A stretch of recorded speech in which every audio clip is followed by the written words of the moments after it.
Hello छठवीं class. आज हम आपके इंग्लिश रीडर का लेसन 8 समझेंगे। द एलिफेंट, हाथी। ये आपकी पोयम है। दिख रहा है हाथी के ऊपर कुछ बच्चे बैठे हुए हैं और कुछ बच्चे पीछे चल रहे हैं। ये गांव का दृश्य बताया जा रहा है बराबर। Here comes the elephant showing along with his cargo of children, all singing a song. Here comes the elephant showing along, यानी यह देखो हाथी इधर उधर झूमते हुए। शोइंग अलोंग का मतलब है हाथी जो झूम करके चलता है, उसके लिए यहाँ पे प्रयोग करा जा रहा है। इधर उधर झूमते हुए बच्चों का बोझ उठाते हुए। With his cargo of children all singing a song, और गीत गा रहे हैं और जोर से हंस रहे हैं। To the tinkle of laughter he goes on his way and his cargo of children have crowned him with may.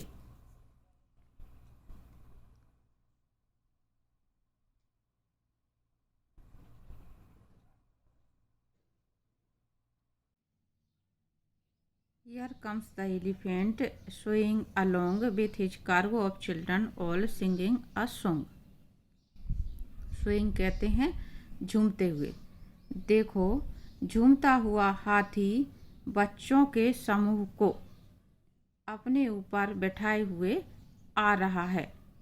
Cargo वैसे कहते हैं जहाज पर लदने वाला सामान, लेकिन यहाँ पे कार्गो बच्चों के लिए क्यों कहा गया है? क्योंकि यहाँ पे आपको चित्र में बच्चे हाथी की पीठ पर बैठे हुए दिख रहे हैं, तो इसलिए यहाँ पे कवि ने इन शब्दों का प्रयोग किया है। कार्गो ऑफ चिल्ड्रन यानी बच्चों रूपी सामान को वो हाथी अपने ऊपर बिठाए हुए आ रहा है। सभी बच्चे ऑल सिंगिंग अ सॉन्ग, सभी बच्चे गाना गा रहे हैं। To the tinkle of laughter he goes on his way, और उनके हंसने की आवाज़ यानी बच्चों की जो हंसने की आवाज़ है वो घंटियों की आवाज़ के समान लग रही है और वह अपने रास्ते जा रहा है, यानी हाथी अपने रास्ते जा रहा है। And his cargo of children have crowned him with may. Crown यानी होता है मुकुट, और यहाँ पे ये वर्ब के रूप में आया हुआ है क्राउंड, तो मुकुट पहनाना। जो बच्चों का समूह है उन्होंने उसको मे नामक फूल जो गुलाबी और सफ़ेद कलर के होते हैं उसका मुकुट उसको पहना दिया है या लगा दिया है। यानी बच्चों को हाथी की जो सवारी है वो बहुत ज़्यादा पसंद आ रही है और वो बच्चे हाथी के ऊपर बैठ कर के आनंद ले रहे हैं हाथी की सवारी का। His legs are in leather and padded his toes. Leather कहते हैं चमड़े को, लेग मीन्स पैर, पैडेड यानी गद्दीदार,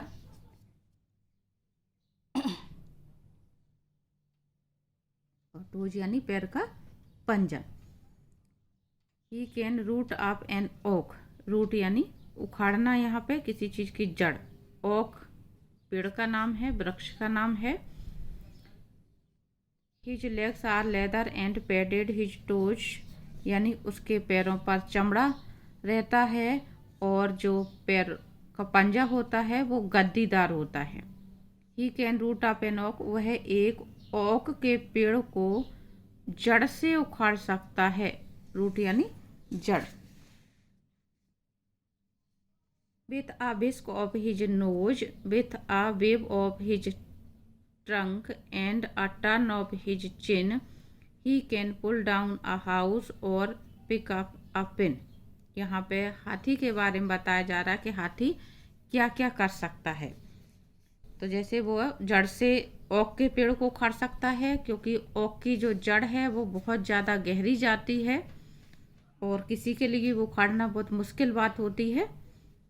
तो आगे इसीलिए वो बता रहे हैं with a whisk of his knows, वह अपनी गतिवान नाक के सहारे, नोच जो उसकी सूंड होती है एक तरह से, with a wave of his trunk, और अपनी ट्रंक यानी सूंड, और विस्क कहते हैं फुर्ती से उठा ले जाना।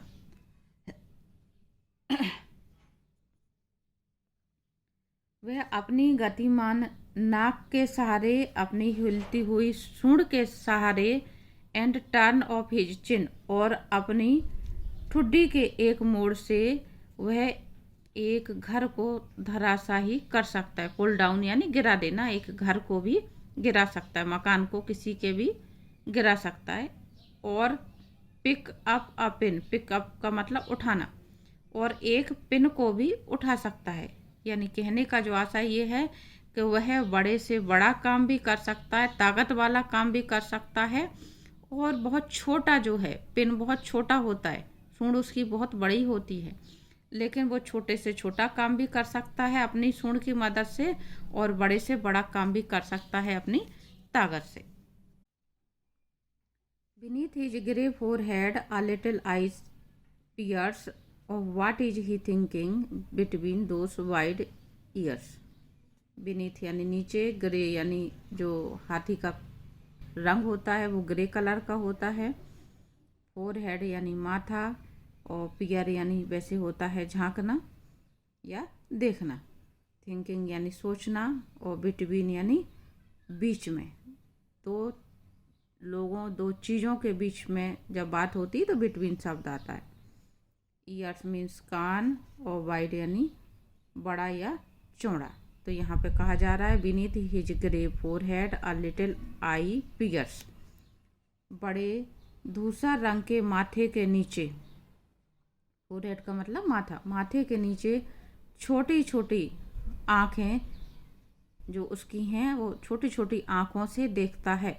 हाथी की ये विशेषता है कि उसकी आंखें बहुत छोटी होती हैं।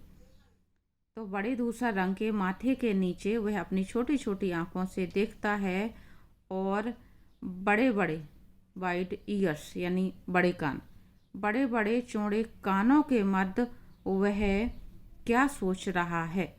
कवि इस बात की कल्पना कर रहे हैं। ये पोयम लिखी हुई है आपकी हर्बर्ट एस्क्विथ की। आगे आपकी एक्सरसाइज दी हुई है, एक्सरसाइज समझेंगे। सबसे पहले है लिसन एंड रिपीट, आपको सुनना है और साथ में रिपीट करना है, इससे आपको पढ़ने की प्रैक्टिस होगी इंग्लिश।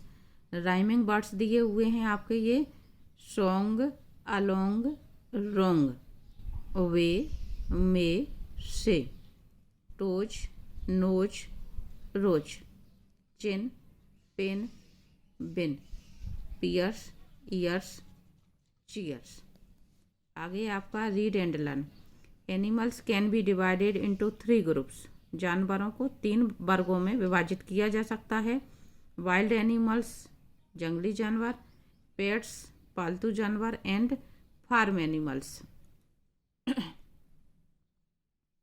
फार्म एनिमल्स जो फार्म पर पाले जाते हैं, बड़े पैमाने पर पाले जाते हैं। Names of a few animals have been grouped below as wild, pet and farm animals. यहाँ पे कुछ जानवरों के ग्रुप दिए हुए हैं। रीड एंड लर्न देम, उनको हमें पढ़ना है और याद करना है। ये दिए हुए हैं आपके कि वाइल्ड एनिमल्स कौन कौन से हैं। पहला आपका नाम दिया हुआ elephant, tiger, lion, monkey, snake, और ये ABC डले हुए हैं। तो ये इस तरह से डला हुआ है कि आपको ये जानवर पहचान आ सकें। ये एलिफेंट है, ये आपका टाइगर है, ये आपका लायन है, ये आपका मंकी है, और ये स्नेक है। ये जानवर आपके जंगली जानवर हैं। आमतौर पे हम इन्हें घरों में नहीं पालते हैं क्योंकि ये खतरनाक होते हैं और इनकी देखभाल भी मुश्किल होती है। फिर दूसरा है पेट एनिमल्स, पालतू जानवर, dog, cat, parrot, pigeon, rabbit. ये दिए हुए हैं आपके यहाँ पर भी चित्र। डॉग, कैट, पैरट, पिजन और रैबिट।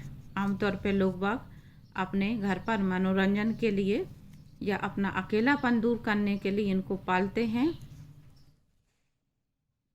आगे है फार्म एनिमल्स। ये जो जानवर हैं फार्म एनिमल्स, ये व्यवसाय के तौर पे इनके उपयोग की वजह से इनको पाला जाता है और इनको समूह में, यानी संख्या इनकी ज़्यादा रखते हैं लोग बाग। कोई मीट के लिए, कोई दूध के लिए, कोई उनकी ऊन के लिए, इस तरह से पाले जाते हैं। जैसे काऊ, ये काऊ है, काऊ हम दूध के लिए पालते हैं।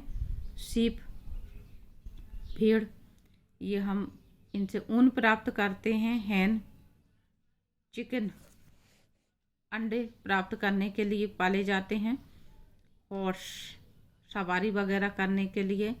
और पिग भी मीट के लिए ही पाला जाता है। तो ये सारे के सारे फार्म एनिमल्स जो हैं वो व्यवसाय के लिए, उद्योग धंधों के लिए पाले जाते हैं। आगे दी जा रही है आपकी word power. Complete the word puzzle using the picture clues. आपको ये वर्ड पजल पूरी करनी है किसके आधार पे? ये जो पिक्चर क्लूज दी हुई है, पिक्चर क्लूज में आपके चित्र दिए हुए हैं, आपको इनके नाम भरने। जैसे ये डाउन लिखा हुआ है तो इसका मतलब ये कि पजल में आप इनकी जो स्पेलिंग भरेंगे वो आप नीचे को भरेंगे। और जब एक्रॉस दिया हुआ है, ये इनके नाम दिए हुए हैं, तो आपको किस तरह से भरना है? इस तरह से भरना है। तो मैं आपको भर के बता रही हूँ। जैसे पहला यहाँ पे आपका मंकी दिया हुआ है, हमको डाउन में लिखना है और नंबर 1 दिया हुआ है। तो यहाँ पे हम इस तरह से भरेंगे। मंकी की स्पेलिंग आपकी दी हुई है, तो यहाँ पे हम भरेंगे MONKEY।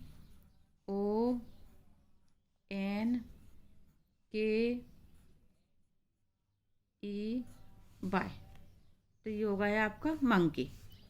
ठीक है।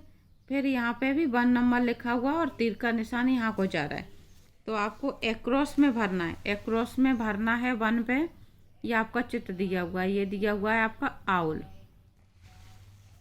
तो ये आपने भरा, तो ओ तो पहले ही आ चुका है, तो WL इस तरह से हो जाएंगे। तो मैं आपको ये भर के बता देती हूँ, वैसे आप कोशिश कर लें, सभी की स्पेलिंग दी हुई है।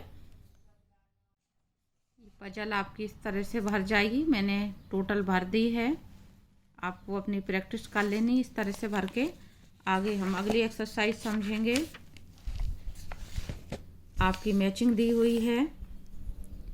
Match the animals with their young ones. आपके यहाँ पे एनिमल्स के नेम दिए हुए हैं और उनके बच्चों को क्या कहते हैं, उनके नाम सामने दिए हुए हैं, तो आपको इसकी मैचिंग करनी है।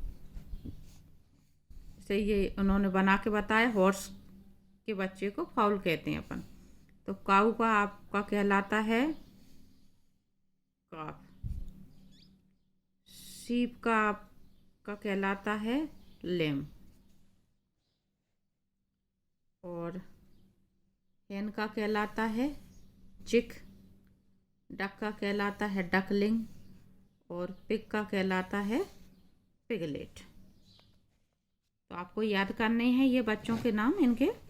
आगे हम समझेंगे क्वेश्चन आंसर कॉम्प्रिहेंशन क्वेश्चंस में। आपके 4 क्वेश्चन दिए हुए हैं यहाँ पे। पहला क्वेश्चन है आपका, हाउ डज द एलिफेंट कम? हाथी कैसे आता है? आंसर है द एलिफेंट कम्स स्विंग। हाथी झूमते हुए आता है। नेक्स्ट है, what is the cargo of the elephant? हाथी पर किसका वजन लदा है, यानी हाथी का कार्गो क्या है या हाथी का सामान क्या है? The cargo of the elephant is children, यानी हाथी का जो सामान है, वजन है, वो क्या है? बच्चे हैं या बच्चों की सवारी है। नेक्स्ट है आपका, what can the elephant do with its trunk? हाथी अपने सूंड से क्या कर सकता है? The elephant can pull down a house और pick up a pin with its trunk. हाथी अपनी सूंड से एक घर को गिरा सकता है और एक पिन को भी उठा सकता है, यानी बड़े से बड़ा काम भी कर सकता है और छोटे से छोटा काम भी कर सकता है। नेक्स्ट क्वेश्चन है आपका, what did the children do to the elephant? बच्चे हाथी के साथ क्या करते हैं? The children crowned him with may. जो बच्चे हैं वो हाथी को सफ़ेद गुलाबी रंग के फूलों का ताज पहनाते हैं। तो बच्चों, ये आपके क्वेश्चन आंसर कंप्लीट होते हैं और आपका लेसन भी कंप्लीट होता है। उम्मीद करती हूँ आपको ये समझ में आ गया होगा। आगे